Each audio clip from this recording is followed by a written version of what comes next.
sabe o que aconteceu, né? Boa noite, A Rui. Jandira, né? Boa noite, tudo bem? E aí, Tudo Sara, bem. Tereza? Ó, o Boa Marco no- Damiani aí faz tempo que eu não vejo, o meu amigo Florestan também. Estou É, aqui a postos. o Marco está com a internet precária, caindo e É, voltando. Boa noite, Rui, bem-vindo. obrigado. Boa noite, Agora Rui. voltou. Estávamos falando que você não vem há muito tempo. Aí o Marco Quem, chegou. eu? Tá Tereza, aqui. eu? É. Não, eu sou quase que móveis e utensílios aí do 247. Não é Mas não. agora tinha umas boas semanas que você não vinha. É. Mas que bom que você está aqui. Vamos lá. Eu O, lembrei, eu vi esse negócio na Venezuela, eu lembrei de você, viu? Que uma das últimas vezes você estava no meio de um Ah, que eu terremoto. estava lá no Equador ao É, vivo. E é, o terremoto, ó, a luminária balançando, meu Deus, é. é o terremoto. E aquela vez foi a segunda, Rui. Foi o segundo terremoto que eu enfrentei no Equador. Foram dois. É que você Tereza viaja tem muito. know-how. Você é Tereza, internacional, Tereza. é. Não, foi tudo só lá, ali pertinho, mas é porque meu filho mora lá. Ah, tá. Ô, Rui, Diga.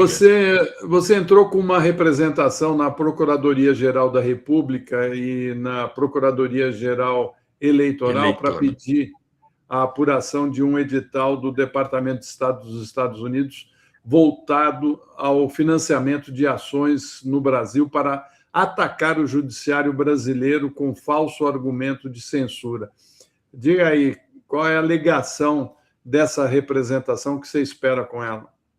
Não, então, primeiro, eu queria até chamar a atenção do Itamaraty, porque uma das autoridades que eu peço que seja comunicada dessa representação é o Itamaraty, porque, veja, eles estão vindo num crescendo, né?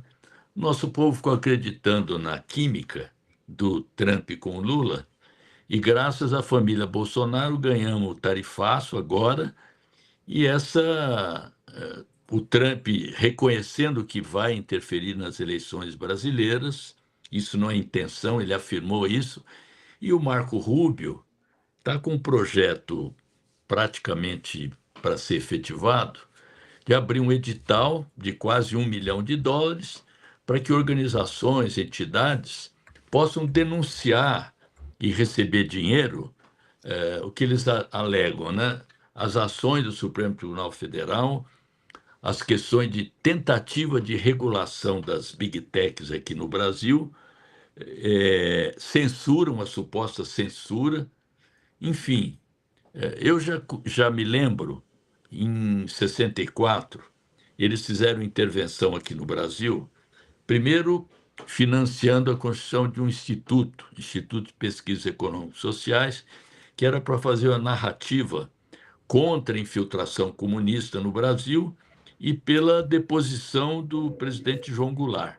E, por outro lado, eles financiaram, com Caixa 2, naturalmente, o IBAD, Instituto Brasileiro de Ação Democrática, que era para eleger deputados de direita favoráveis à deposição do João Goulart. Mas era uma coisa meio encoberta, assim, né? Agora não. Agora o presidente dos Estados Unidos fala descaradamente que vai intervir aqui no Brasil. Esse Mark Rubio, junto com o secretário da Defesa, o Hegseth, já tinham dito que aqui é um quintal deles. E eu tenho dito o seguinte: nós não somos colônia digital. Estamos demorando, inclusive, a regular essas big techs aqui, e é preciso que o Brasil se pronuncie. Eles estão fazendo um verdadeiro cerco aqui com as eleições. Eles mesmos estão dizendo a tal da zona azul, a maré azul, vão instalar bases militares aqui. Já tem na Colômbia, com a vitória da direita na Colômbia, eles vão expandir isso. Já tem autorização para colocar base militar no Paraguai, no Chile e na Argentina. Sem contar que tem o tal do Comando Sul aqui, da Marinha, que patrulha as costas do Atlântico até lá, o extremo sul. Então, onde que eles querem chegar? Na Venezuela, eles já invadiram, sequestraram o presidente. Então, a minha representação, Florestan, tem esse significado também, pedir investigação, tentar barrar essa história de botar dinheiro estrangeiro aqui para financiar candidatos ou financiar oposição, e também essas tentativas de colonizar o Brasil, né? Tentar, com os bolsonaros, eles teriam território livre aqui. Então, você acha que o governo não está agindo como deveria, é isso? Não, talvez eles estejam pensando numa ação diplomática mais sofisticada, até porque estão agora negociando a questão do tarifaço. Vai ter agora, nesses dias, uma ida do Flávio Rachadinha para supostamente defender os interesses do Brasil.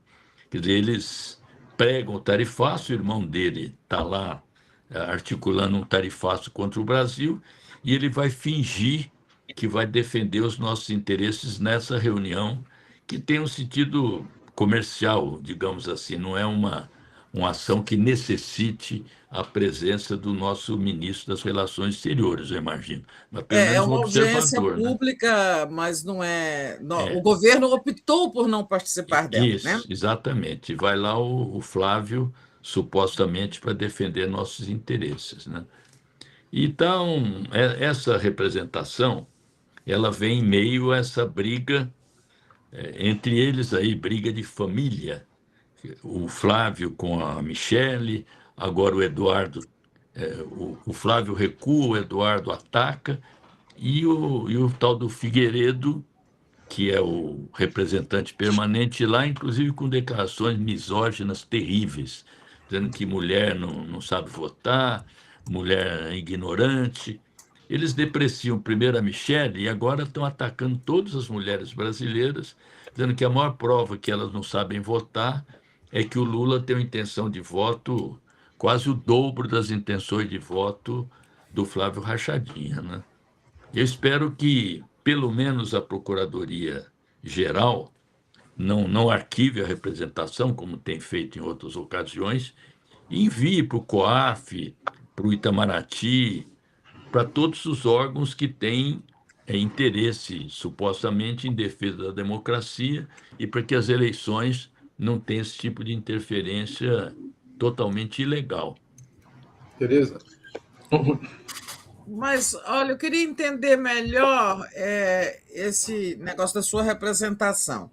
Então, o tal edital quer distribuir quase $1 milhão, né? Aqui a essas entidades que tal e tal, que se proponham a apurar a censura, tal. É diferente realmente do IBAD e do IPES, lá em 64, que eles criaram essas entidades. Agora aqui eu não sei para quem esse dinheiro iria, né? Mas não faltam ONGs de direita aqui no Brasil. Mas o que você espera que a PGR faça, não, concretamente? Primeiro, esse programa que eles estão intitulado Countering Censorship and the Judicial Overreach in Brazil. Tem nome o programa, não sei se eles já efetivamente oficializaram. Se não oficializaram, talvez esse alerta possa até barrar o projeto. Mas o que eu espero? Espero, primeiro, na questão eleitoral, que haja fiscalização, ver se está entrando dinheiro estrangeiro para qualquer tipo de entidade ou candidato, que é proibido. Teve um episódio aqui no passado, você deve se lembrar também pela história, e eles proscreveram o Partido Comunista Brasileiro, nos anos 40, 47, sob a alegação que tinha o tal do ouro de Moscou, financiamento estrangeiro aqui no Brasil, que é proibido pela lei, proibido nas eleições, proibido qualquer tipo de negócio desse tipo, né? Depois, para que o Banco Central faça fiscalização também de entrada de dólares aqui no Brasil, voltado no âmbito desse programa, né?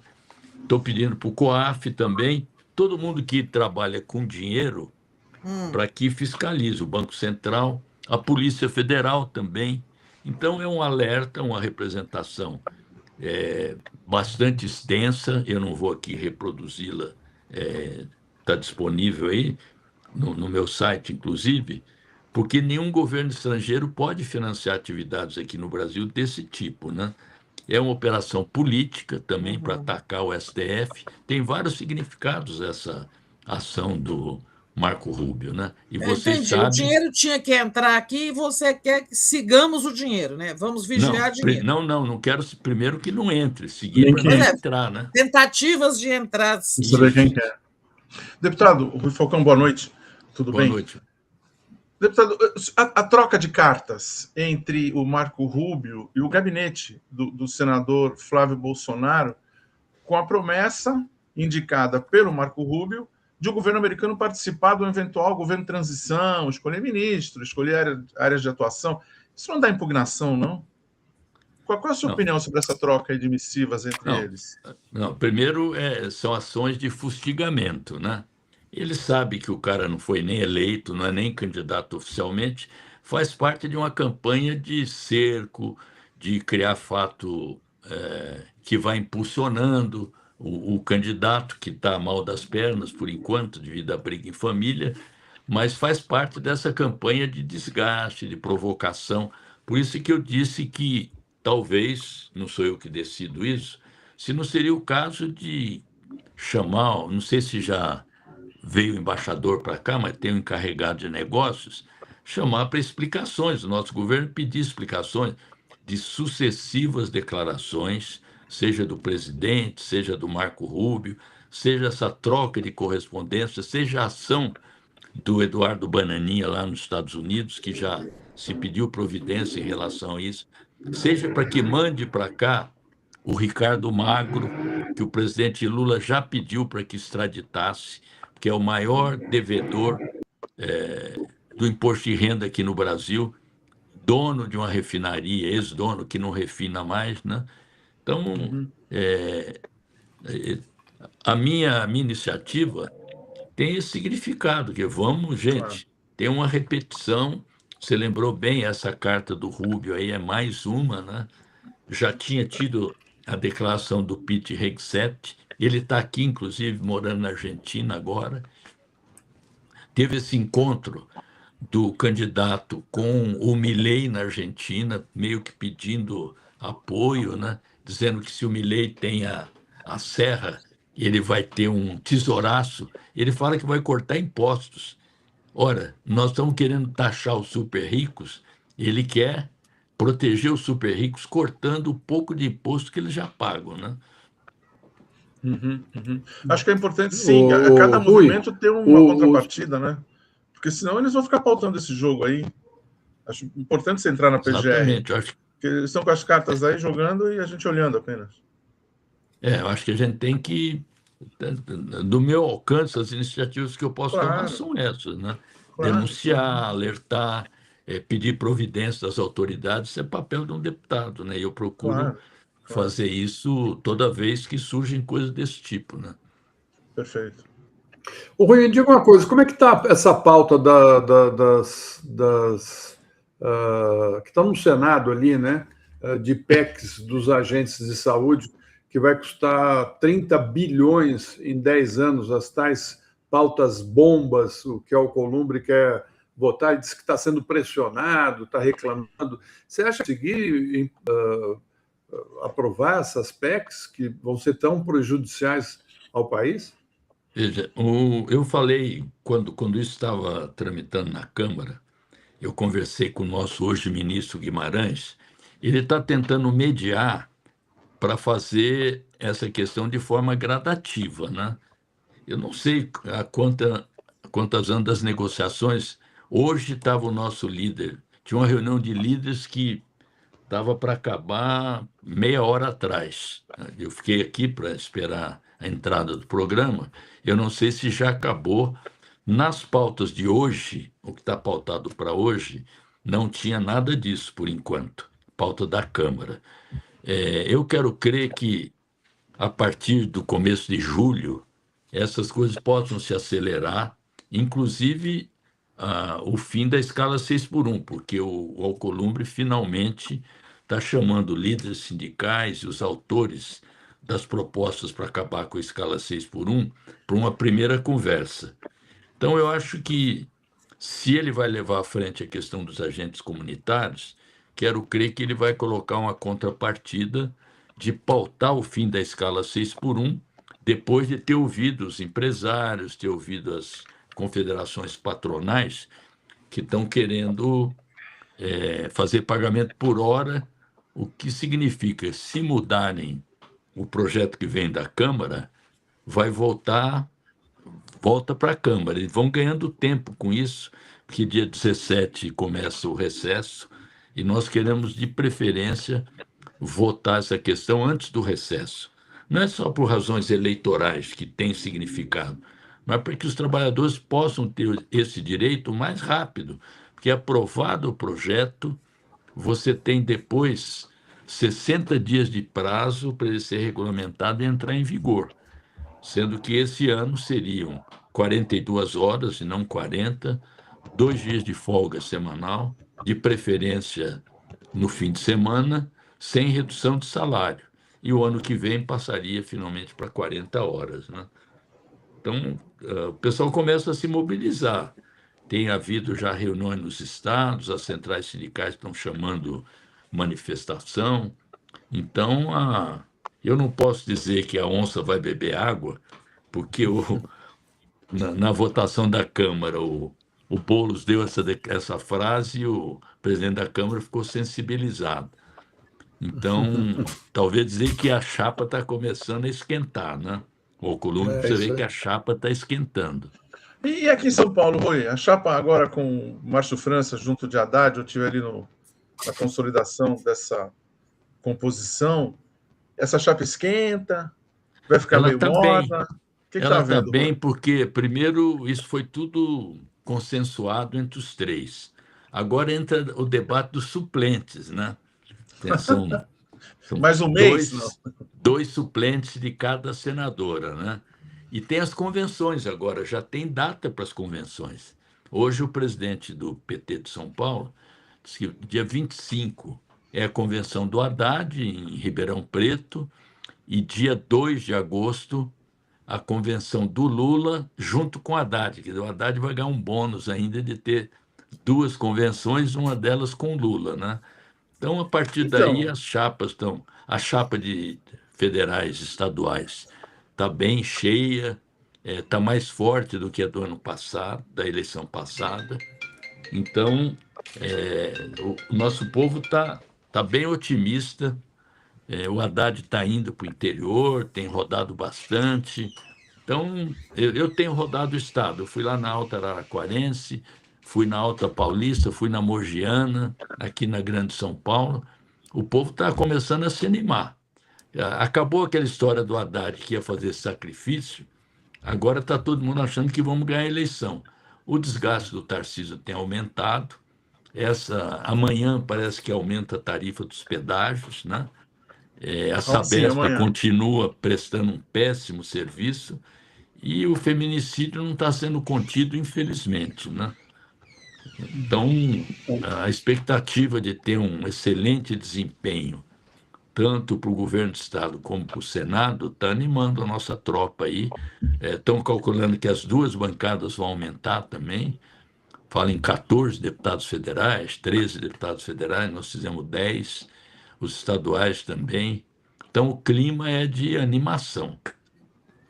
Agora, esse mesmo ambiente assim animado não está lá em Minas, né? Minas. Olha, eu vi uma pesquisa hoje. Eu acho que é importante ter uma candidatura lá, sim, né? O Lula ficou um bom tempo tentando o Pacheco, tentou a Marília agora. A pesquisa que eu vi é o seguinte: nem sempre... nós sempre ganhamos eleição lá em Minas, né? Todas as eleições do Lula e da Dilma. Em algumas, a gente tinha candidato a governador bem votado, que até ganhou, e outros o candidato em baixa. Então, assim como não há correlação direta entre o número de prefeituras e eleição para o governo estadual, embora seja melhor ter mais prefeitos, essa correlação não é direta. Eu não estou dizendo isso para não achar que é importante ter uma candidatura forte em Minas, né? Mas se não tiver, nós vamos trabalhar com o que existe, né? É o que temos para o momento. O PT local aprovou uma resolução de buscar candidato próprio, mas a própria Marília tem insistido em ter uma frente em torno de um candidato que não seja do PT, dizendo que é ruim ter um candidato do PT, que vai reforçar a polarização no Estado. Eu acho que a polarização está posta no país inteiro, né? É. Independente Nesse de ter sentido, candidato local. nesse sentido aí das compensações, onde Lula pode desempenhar bem, mal, mais ou menos, será que vocês não podem ter uma surpresa muito positiva no Rio de Janeiro, que está sendo dado aqui um pouco a coordenar, olhar mais de perto? O Paes vai ter um desempenho aí de 70% de intenções de voto. Ele sim, tenho visto, TikTok quase todo dia, em cidades diferentes e tal. O bolsonarismo encolhido no Rio de Janeiro. Será que aí não dá uma surpresa boa para Lula num estado com entre os 3 maiores colégios eleitorais? Pode ser, eu acredito nisso também, até porque o desgaste da direita no Rio foi muito grande, né? Muito grande. Tem as questões agora também do Banco Digimais, tira um pouco do ímpeto dos mercadores da fé aí que eu chamo, quer dizer, não são os evangélicos em geral, são aqueles que fazem da fé uma forma de ganhar dinheiro, né? Que é o caso do Edir Macedo, é o caso do Malafaia e outros, Silas né? Malafaia, no Rio de Janeiro. Da Igreja da Lagoinha lá, que são os amigos do Vorcaro, parentes do Vorcaro, né? Hoje, inclusive, está tendo um encontro agora no diretório do PT de católicos em defesa da candidatura do Lula também, que é uma área que nós temos crescido, né? E essas declarações misóginas aí do Paulo Figueiredo, eu acho que leva mais apoio das mulheres para a candidatura do Lula. Já é grande o apoio, beira 60% nas pesquisas, né? Eu acho que mais de 60% já passou. Em algumas pesquisas passou. Eu até queria saber de você o seguinte: você acha que a gente estava debatendo agora há pouco essa questão dos debates, enfim, mas eu queria saber, você acredita que Lula vai conseguir, pela primeira vez na sua carreira, ganhar no primeiro turno? Você acha que isso está colocado? E você acha que o Lula deveria participar de debates eleitorais num quadro em que só tem candidatos da extrema-direita? Então, vamos por partes aí. Primeiro, a eleição está programada para ser realizada em 2 turnos. Então, nós temos que nos preparar para ganhar no primeiro e, se for necessário, repetir a vitória no segundo. Eu temo essa história, quando o Lula vai bem na pesquisa, nós falamos, vai dar primeiro turno pelo seguinte. Eu me lembro que em 2016, 2006, aliás, tinha essa história do Lula ganhar no primeiro turno. Tanto que ele não quis ir ao debate final na Globo. É que a Tereza lembrou hoje aqui. Pelo argumento de que o desgaste de não ir era menor do que o desgaste presente no debate, né? O que se viu foi uma surpresa, não teve vitória no primeiro turno, coincidiu a ideia de derrota, porque estava todo mundo achando que ia ganhar, na hora que não ganha, é o que aconteceu no Peru e na Colômbia agora, mais ou menos. Aí o que acontece? Teve episódio dos aloprados ainda, com 10 dias de crise na campanha, houve uma mudança de estratégia, botar que o Alckmin ia privatizar a Petrobras, o Banco do Brasil e tal, e isso permitiu uma retomada da nossa campanha. O Alckmin e o PSDB se encolheram e a gente ganhou. Então, a minha ideia, eu acho que a direção da campanha pensa assim também, preparar para ganhar no primeiro turno, mas também pronto para enfrentar o segundo, ou seja, plano de contingência, tudo isso. Sobre os debates, o Lula sempre foi bom em debate. E o Flávio, se não me engano, teve um debate que ele desmaiou, não foi isso? Não sei se foi uma queda de pressão. Foi no Rio. A prefeitura. Prefeitura. Isso, desmaiou e tal. E aquela história de ficar todos... Primeiro, não acredito que todos vão ficar contra ele, porque senão o cara também não ganha voto, né? Então, pode haver embate entre eles, também a gente vai discutir as regras do debate. Eu não temo participação do Lula em debate nenhum. Ele é bom de debate, está no governo, tem todos os dados, está com boa memória, boa iniciativa. Então, eu acho que ele vai bem e o debate só nos favorece. Pois é, eu estava lembrando que ele não ter ido naquele debate contribuiu muito para ele não ser eleito no primeiro turno, você concorda, né? Eu lembro que eu estava lembrando aqui que eu fui numa comunidade e vi pessoas, mulheres pobres, dizendo assim: mas ele não foi lá na Globo ontem explicar para a gente aquela pia de dinheiro. Né? Tem circunstância que não dá para não ir, tem que ir. Eu estava fazendo campanha no Paraisópolis, no dia do debate, pedindo voto para deputado, 2006. O povo falava assim: Rui, pede para o Lula ir lá nos defender, pede para ele ir no debate. Tá? O povão de Paraisópolis, justamente nessa expectativa sua, para ele ir lá nos defender, porque nós queremos Lula e tal, né? Na hora que ele não foi, frustrou o pessoal, e em seguida não ganhou no primeiro turno, ele deu aquela esfriada no ímpeto. E qual é a tua informação, Rui? A inclinação é ir a debates ou estudar cada debate para avaliar? O que a área de comunicação está achando aí? Eu não sei, eu não estou participando lá das reuniões da coordenação, estou dando aqui minha opinião. Na minha opinião, ele deveria ir aos debates. Por isso, né, ele está na frente, é o presidente, é um bom debatedor. Qual o argumento para não ir ao debate? Pois é, o povo espera Lula. Desde que você possa ter regras discutidas previamente, tal, para não entrar em fria, né? Isso. Quantos debates também? Quantos debates? Não pode ter um número ilimitado de debate, né? Foi o que a gente falou aqui Dentro do nessa razoável, né? E sua campanha, como vai? E aquelas regras, né? Cadeira vazia para quem não vai. O Florestan estava lembrando aí que nem sempre essa regra é igual para todos. Cadeira no chão, né, Rui? No chão, isso. Não é para quebrar na cabeça do coleguinha. Tereza, a minha pré-campanha, não posso falar campanha ainda, né?